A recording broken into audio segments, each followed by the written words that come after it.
Hace casi un año le hice una reseña a la película El Infierno del director Luis Estrada, que desde hace algunos años se ha establecido como uno de los directores actuales más importantes del cine mexicano independiente. Así que con ese video lanzado, no es raro que decida reseñar las demás películas de la tetralogía conformada por El Infierno, ya antes mencionada, Un Mundo Maravilloso, La Dictadura Perfecta y la película que nos atañe el día de hoy, La Ley de Herodes. Estrenada en el año 1999, que como suele ser con Estrada, busca hablar lo más libremente posible de situaciones complicadas de la política en México, su corrupción y lo que fue algo muy desafiante para la época, hablar del unipartidismo que se vivía con el PRI, partido político que estuvo al poder en el país durante 70 años, en los cuales surgieron situaciones terribles de mano de quienes estaban al cargo. Por citar uno de estos eventos tan lamentables, la masacre de Tlatelolco, donde entre 300 y 400 estudiantes perdieron la vida por acciones del ejército mexicano y el batallón Olimpia.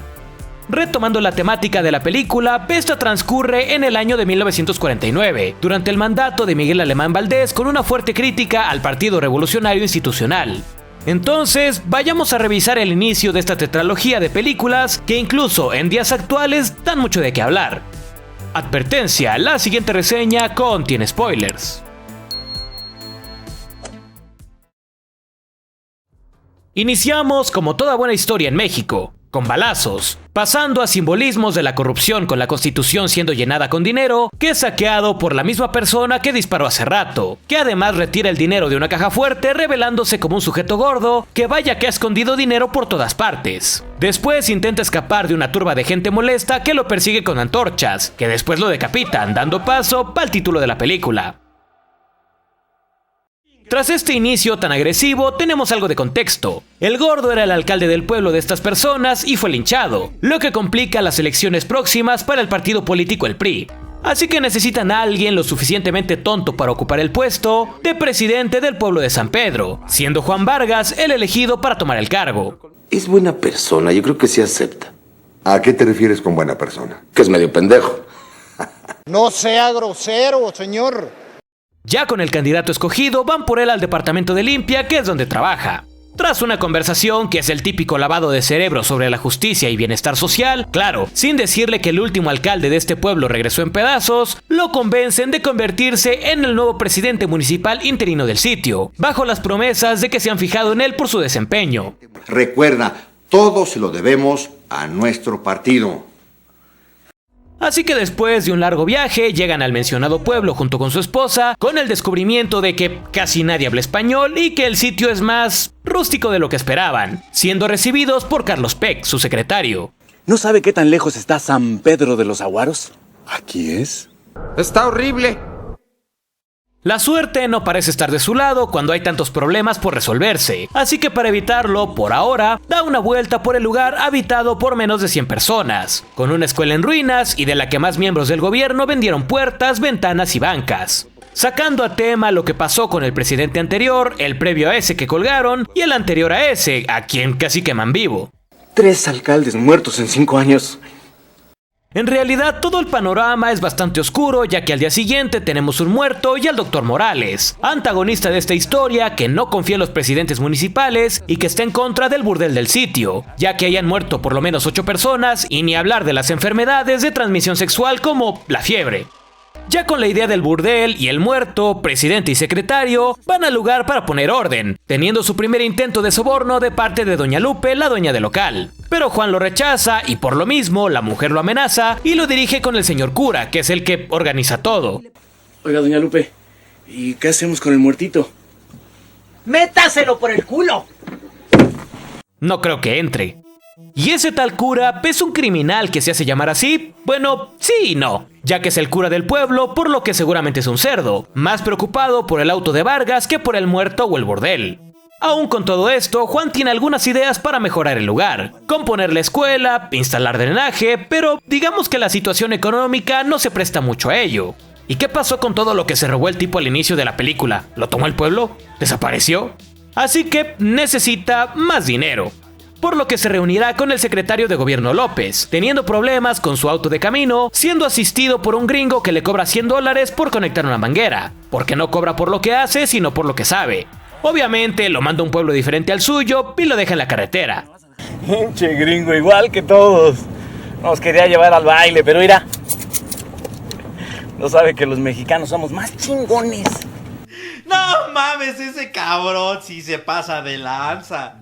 De su visita no consigue dinero ni que lo cambien de pueblo, pero sí obtiene un libro de leyes federales y del estado para aplicar la ley con multas o impuestos para así obtener dinero, y además le muestran cómo funciona la autoridad y cómo se reprende cuando la gente rompe la ley, entregándole un arma si las cosas se complican. Así que ya ahora con su libro y arma en mano, se dispone a cerrar el burdel de Doña Lupe, quien para variar se pone ruda, teniéndolas de perder por llevar un cuchillo a un duelo de pistolas. Sobre todo cuando el que la lleva es bastante torpe para usarla, disparándole en la pierna y escapando. ¡Chingada madre! ¡Vuelve, regresa, cabrón! ¡Hijo de tu chingada madre! Pero una vez que te perforan una extremidad, digamos que las negociaciones son más fáciles, así que le ofrece un soborno mucho más grande que finalmente acepta, ofreciéndole una chica gratis en su negocio, vaya ofertón. Esto inicia la carrera de impuestos a negocios y encerrar ebrios, que antes había dejado en paz para ahora cobrarles una fianza, por lo que el dinero comienza a crecer. Sin embargo, los problemas no terminan, pues el gringo que se presenta como Robert viene buscando su dinero, dejándolo pasar la noche en la casa para después hablar sobre su pago. Llegan a un trato para que él, como ingeniero, ayude a modernizar el lugar llevándose el 50% de las ganancias. Al llegar la noche, se realiza una cena con todos los personajes importantes del pueblo, donde se habla de la dictadura que rige en México a pesar de que se intente respetar el voto de la gente. En este país, el voto se respeta. No es nuestra culpa que la gente siempre vote por mi partido. También se habla de la iglesia y su influencia en el gobierno, además de que se utiliza a Juan como ejemplo de lo peor que tienen para ofrecer, extorsionando a la gente y metiendo impuestos a todo sin que se vea reflejado en el progreso del lugar que gobierna. En respuesta, no se le ocurre decir otra cosa que plantear el deseo de instalar luz eléctrica en San Pedro, usando de apoyo a Robert, aunque claro, el Dr. Morales, eterno rival, está bastante escéptico. Las obras comienzan levantando un poste para los cables y ya, eso es todo, XD. Aunque eso sí, para ir a las putas y que se pone las pilas, hasta con 3 morras al mismo tiempo, yo con solo mi mano me canso. Y déjate eso, porque en la noche también le toca a la esposa. Y yo también te tengo un regalito. ¡Qué puto! Hay una confrontación con el doctor una vez más, así que para mantenerlo a raya, el cura le pide algo de dinero a Juan para poder comprarse un auto.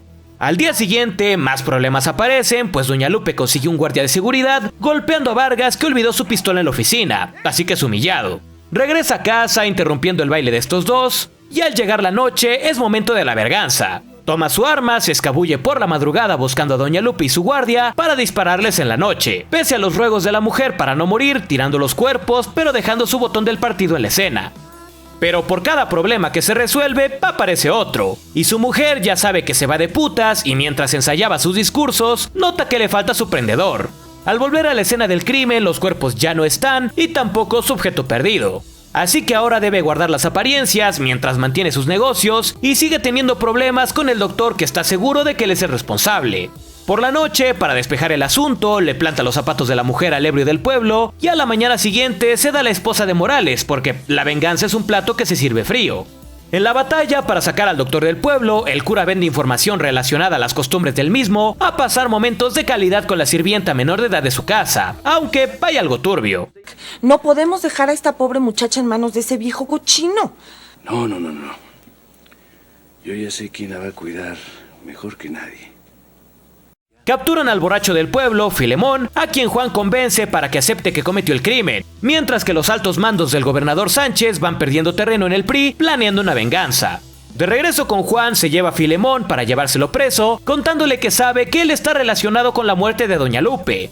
Esto al haber encontrado su prendedor del PRI. Así que para no dejar cabos sueltos, le dispara en el camino, arrepintiéndose por la noche y llorando en el burdel, quedándose dormido, yendo a su casa antes de lo previsto, encontrando a su esposa con Robert casi disparándole al tipo que escapa del pueblo. Mientras que ella intenta convencerlo de que todo fue un accidente de extorsión, pero obviamente no le cree y la encadena.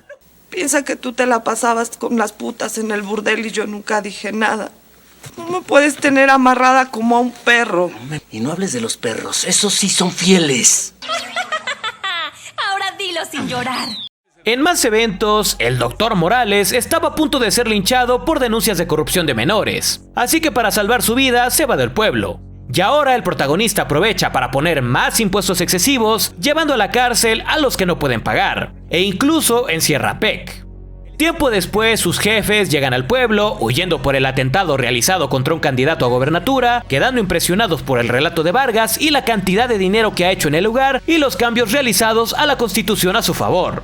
Ya sabiendo lo del dinero, le piden que les entregue todo, pero este ya no está, pues mientras no estaba en el lugar, su mujer escapó junto con Robert a los Estados Unidos, llevándose todo el efectivo. Nos vemos en el infierno. Desesperado, se deshace del tiburón y ya que estamos en ello, también del licenciado López, discutiendo con él después de muerto, momentos antes de ser atacado por los pobladores que lo acorralan hasta el único poste que se erigió durante todo su gobierno, quedando como un cobarde, siendo apenas rescatado por los hombres que estaban detrás del licenciado López. ¡Ah! ¡Ayuda! ¡Ayuda! Tenemos una elipsis donde un nuevo presidente llega a San Pedro, siendo muy similar todo a lo visto al inicio, solo que en esta ocasión el supervisor de limpia es el compañero de Vargas, mientras que este último forma parte del Congreso atribuyéndose la detención del licenciado López. Porque el reto para nuestro partido, por el bien del país, es estar en el poder por siempre y para siempre. ¡Toda la vida! ¡Toda la vida! ¡Toda la vida! ¡Toda la vida! ¡Toda la vida! La Ley de Herodes es la primera gran película de Luis Estrada, que, si bien ya había dirigido películas anteriores con temáticas sociales, es aquí donde su nombre resonó mucho más y no fue para poca cosa. La fuerte crítica al PRI, partido político mexicano que seguía en el poder desde hace décadas y que, por cierto, tiene una terrible fama por infinidad de incidentes sumamente reprobables, por no decir asquerosos, requería de cierta valentía y lucha contra la censura ya que estábamos próximos a tiempos electorales. Y de hecho se plantea que parte de lo que llevó al PRI a perder las elecciones en ese tiempo fue esta propia película, la cual no se deja reservas para reprobar y retratar a los políticos mexicanos de dicho partido como un montón de extorsionadores sin escrúpulos que desde tiempos anteriores a muchos de nosotros no han hecho más que mirar por su propio beneficio, es decir, políticos siendo políticos. La historia está llena de elementos evidentes y otros más sutiles, pero que al final abarcan no solo la corrupción de los partidos políticos, sino que también en algunos momentos se habla de la población, aunque sí, el foco es este ámbito político y cómo incluso los que no parecen estar tan inmersos en las malas prácticas, al final terminan accediendo y volviéndose igual o peor que los altos mandos que estuvieron antes que ellos. Siendo esto lo que pasó con Juan, que cegado por las promesas de modernización e idealización a su partido político, mismo que no se lo tomaba en serio y que le dio un puesto bajo debido a su falta de ambición, consiguiendo la presidencia de San Pedro no por sus habilidades sino por la falta de ellas. Y aunque al inicio parece bastante ingenuo y con reales intenciones de marcar un antes y un después en el sitio que va a gobernar, el propio panorama no le permite ello, encontrando un pueblo en pobreza donde la ley no tiene peso y donde el presupuesto desapareció en manos del anterior dirigente del lugar. Aunque cuando lo vemos morir, este no esconde el dinero, entonces ni idea de qué pasó con todo él, que no era poco. Retomando, con todos estos problemas, el personaje se ve bastante presionado de tratar de resolver los conflictos de anteriores administraciones sin tener muchas opciones, y cuando busca asistencia de sus altos mandos es donde comienza a deformarse su mentalidad, aceptando sobornos ante la falta de dinero, aplicando impuestos más y más injustos y perdiendo el objetivo de sus deseos de mejorar el lugar, siendo que lo único que dejó como legado fue un poste para la farsa de la instalación de luz eléctrica y un sitio lleno de gente pobre, siendo esto un círculo vicioso de un panorama más amplio que una vez lo acorralan, la película lo expresa abiertamente en una frase desalentadora: este país no tiene solución. No solo por el tema de los políticos corruptos, sino que el panorama amplio, los diversos factores, no permiten ese cambio positivo. Lo perdido en el pasado, lo podrido de quienes deberían ver por el bienestar de la población, la influencia de la iglesia en el país, antes más que ahora, eso sí, la responsabilidad de algunos ciudadanos al no pagar sus impuestos, cuando menos los justos, pero sí derrochando su dinero en otras actividades que tampoco son beneficiosas, y el sistema no escrito de que el que no tranza no avanza, donde el que más daño le hace a otros mejor asciende. dando por resultado una película que es mucho más compleja de lo que parece y mucho más amarga y actual a pesar de ya haber pasado más de 20 años tras su estreno. Sin embargo, no todos son temas modernos y problemáticas que se repiten y parece que se seguirán repitiendo. También, aunque sea brevemente, en ocasiones, se permiten hablar de otros tópicos bastante polémicos e idealizados a través de la historia que se nos enseña en las escuelas. Cosas como la expropiación petrolera, lo que fue una causa importante de la devaluación del peso frente al dólar, afectando al comercio del país, o el resultado real de la Revolución Mexicana que, si bien tenía ideales nobles, al final esto benefició más a un sector pequeño, tal y como lo comentaba el propio secretario Peck en la escena de la película, que es donde más se habla de estos temas abiertamente, en una discusión que es orgánica y fácil de entender. Desgraciadamente, los más pobres siguen igual de amolados. Sí, Beck, tiene usted razón. Afortunadamente, ya hicimos de la revolución la base de nuestras instituciones. Y como dije hace unos momentos, también se habla del PRI y los años que estuvo al poder como una dictadura, eliminando sin compasión a personas que no estaban a su favor, reprimiendo y explotando al pueblo mexicano durante décadas, y donde las consecuencias al respecto son todavía palpables en el país. Y dada la época en la que esta cinta salió a la luz, todavía a manos de esta nombrada dictadura que incluso elimina la competencia, hace que trascienda mucho más en el tiempo, no solo por los temas, sino por la forma bastante redonda con la que los abordan narrativamente, permitiéndose hablar de algunas cosas con cierto humor negro que permite digerir mejor estas situaciones para el posterior análisis. A nivel de guión, también es bastante funcional, dejando en claro de lo que tratará la película y mostrando la caída del protagonista al mundo oscuro de su partido de manera orgánica, no por ello excusable, ya que como dije, este no venía con malas intenciones inicialmente, y parte de esta transformación se refleja en cómo ayudaba al ebrio de la ciudad, Filemón, que aunque esta relación y convivencia es esporádica, es donde mejor podemos ver este descenso, siendo su primera interacción una donde lo acomoda para no hacerse daño al dormir en su estado de ebriedad, para después meterlo a la cárcel sin saber exactamente por qué, para finalmente deshacerse de él ya que es un cabo suelto.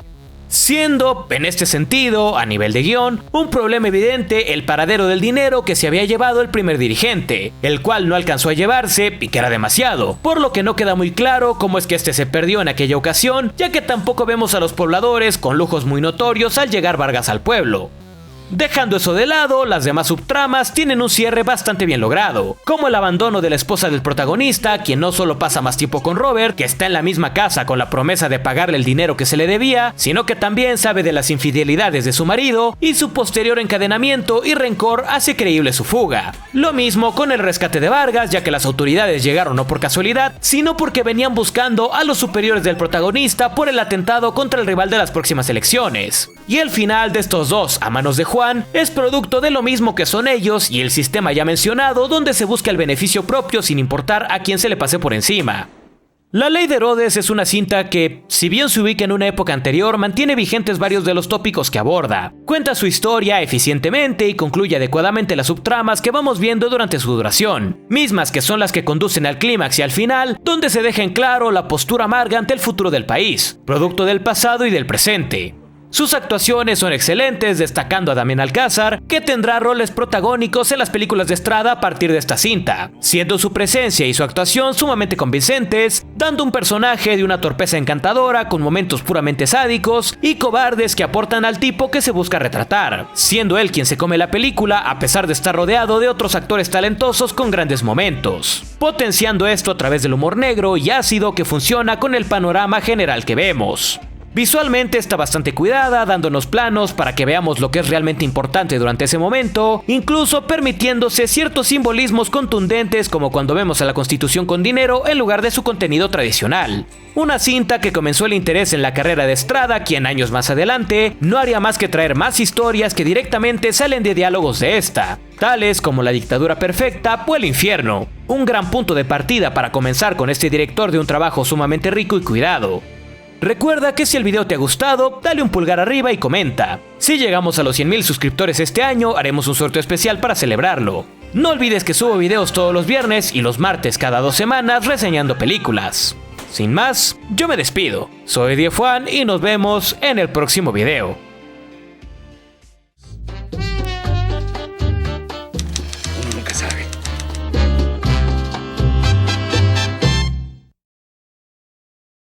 Si deseas ver los videos un día antes que nadie o aparecer al inicio de ellos, puedes hacerte miembro del canal. También te invito a verme en directo donde realizo otro tipo de contenido.